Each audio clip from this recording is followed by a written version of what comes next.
ഇന്നാണ് ചീക്കുട്ടി സ്കൂളിൽ നിന്ന് പിക്നിക്കിന് പോകുന്നത്. അപ്പോൾ 7:30 സ്കൂളിൽ എത്തണം. അതുകൊണ്ട് ഞാൻ 5:30 എണീറ്റില്ലെങ്കിൽ എല്ലാ പരിപാടിയൊന്നും നടക്കില്ല. ഞാൻ പണിയെടുക്കാൻ ഭയങ്കര സ്ലോ ആണ്. അപ്പം ഇന്നലെ രാത്രിക്ക് തന്നെ ഞാൻ ചീര മുറിച്ച് ഫ്രിഡ്ജിനകത്ത് വെച്ചിട്ടുണ്ടായി. അതെടുത്ത് പുറത്ത് വെച്ചു. പിന്നെ ദോശക്ക് അരച്ച് വെച്ചിട്ടുണ്ടായിരുന്നു. പുളിശ്ശേരിയും ഇന്നലെ രാത്രിക്ക് തന്നെ ഞാൻ ഉണ്ടാക്കി വെച്ച്.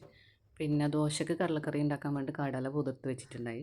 അപ്പോൾ അതെടുത്ത് ഉപ്പും മഞ്ഞൾപ്പൊടിയും ഇട്ട് വേവിക്കാൻ വെച്ച്. പിന്നെ ഇഞ്ചി ഇല്ലാന്ന് അപ്പോഴാണ് കണ്ടേ കറിയിലിടാൻ വേണ്ടി.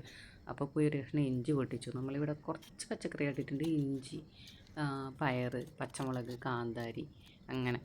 അപ്പോൾ ഇഞ്ചി പൊട്ടിച്ചെടുത്ത് അതിൻ്റെ ബാക്കി പീസ് ഞാൻ അവിടെ തന്നെ നന്നാവുകയാണെങ്കിൽ നന്നാവട്ടെ വിചാരിച്ച്. പിന്നെ കറിയിൽ ഞാൻ ആദ്യം പച്ചമുളകും ഇഞ്ചിയും വെളുത്തുള്ളി ഇട്ടൊന്ന് വഴറ്റി അതിലേക്ക് സവാള ഇട്ടിട്ട് അതും കൂടി വഴറ്റിയെടുത്ത്. അപ്പോഴാണ് ഞാൻ ആകാശം ശ്രദ്ധിച്ചിട്ട് നോക്കിക്ക് എന്താ രസം കാണാൻ വേണ്ടിയിട്ട്. കളറ് വയലറ്റും റെഡും എന്നിട്ട് ഞാൻ പോയി സിയേനെ വിളിച്ചു. അവൾ എണീറ്റിട്ടുണ്ടായി. അവളെടുത്ത് പറഞ്ഞ് ആകാശം കാണാൻ നല്ല രസമുണ്ട്, വന്ന് നോക്കി നോക്കുമെന്ന് പറഞ്ഞിട്ട് അവളും വന്നു എൻ്റെ കൂടെ. അവളെയൊക്കെ പോയി വിളിച്ച് വരുമ്പോഴത്തേക്ക് കുറച്ചും കൂടെ ലൈറ്റ് വന്നു. പക്ഷെ കാണാൻ നല്ല രസമില്ലേ നോക്കിക്ക്. അതൊക്കെ കണ്ടു വന്നിട്ട് പിന്നെ ഇത് ഉള്ളിയൊക്കെ വഴറ്റിയതിലേക്ക് മസാലപ്പൊടി ഇട്ട് വേവിച്ച കടല അതിനകത്തേക്ക് ഇട്ട് കുറച്ച് സമയം നടത്തി വെച്ചു. പിന്നെ അതിലേക്ക് തേങ്ങ അരച്ചത് ചേർത്തു. ഞാൻ തേങ്ങ വറുത്തരച്ചിട്ടാണ് കേട്ടോ ചേർത്തത്. തേങ്ങയും ചേർത്ത് കുറച്ച് കറിവേപ്പില ഇട്ടു. പിന്നെ സവാളയും കറിവേപ്പിലയും താളിച്ചിട്ട് ഒഴിച്ച് നമ്മൾ കറി റെഡി. പിന്നെ സിയക്ക് മാത്രം ഞാൻ വേഗം 2 ദോശ ഇട്ട് നമുക്കുള്ളത് പിന്നെ വന്നിട്ട് ചൂടാമെന്ന് വിചാരിച്ച്. അപ്പോൾ സിയക്ക് ദോശ കൊടുത്തതും അവളെ റെഡിയാക്കിയതൊക്കെ വിനുവേട്ടനാണ് കേട്ടോ.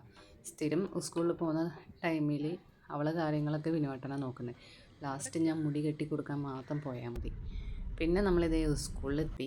ക്ലാസ്സിലേക്ക് നേരെ പോകണ്ടേ. നമുക്ക് ക്ലാസ്സിലേക്ക് പോകാൻ പറ്റില്ല. വൈകുന്നേരം അവർ തിരിച്ച് 6:30 എത്തും. ആ ടൈമിൽ നമുക്ക് ക്ലാസ്സിൽ പോയി പിക്ക് ചെയ്യാം. പിന്നെ ഇതേ ബസ്സൊക്കെ നല്ല ലൈനായിട്ട് നിർത്തിയിട്ടുണ്ട്. ആള് ക്ലാസ്സിൽ നിന്ന് വരുന്ന ടൈമിൽ നമ്മളിങ്ങനെ നോക്കി ഇരുന്നു. പക്ഷേങ്കിൽ പെട്ടെന്ന് മുന്നിലെത്തിയ ടൈമിൽ ആളെ കാണുന്നത്. ആളെ പിന്നെ നേരെ ബസ്സിൽ കയറി നമുക്ക് ടാറ്റയൊക്കെ പറഞ്ഞ് നാക്കൊക്കെ നീട്ടി എന്തൊക്കെയോ ഗോഷ്ടിയൊക്കെ കാണിച്ച്. പിന്നെ ബസ് അവിടുന്ന് വിട്ട ടൈമിൽ ആൾ നമ്മളിങ്ങനെ നോക്കുന്നുണ്ട്. പക്ഷെ നോക്കിയിട്ട് കാണുന്നില്ല. നമ്മൾ കുറേ കൈകൊണ്ടൊക്കെ കാണിച്ചു. ആൾ കാണുന്നില്ല, നോക്കിക്കൊണ്ടിരിക്കുക. അതാ കണ്ടോ. എന്നിട്ട് പിന്നെ എനിക്ക് സങ്കടമായി.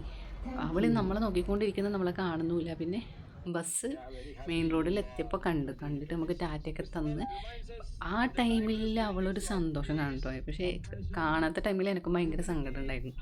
പിന്നെ എനിക്ക് ഓക്കെ, ഇനിയിപ്പോൾ വൈകുന്നേരം വന്ന് പിക്ക് ചെയ്യാം.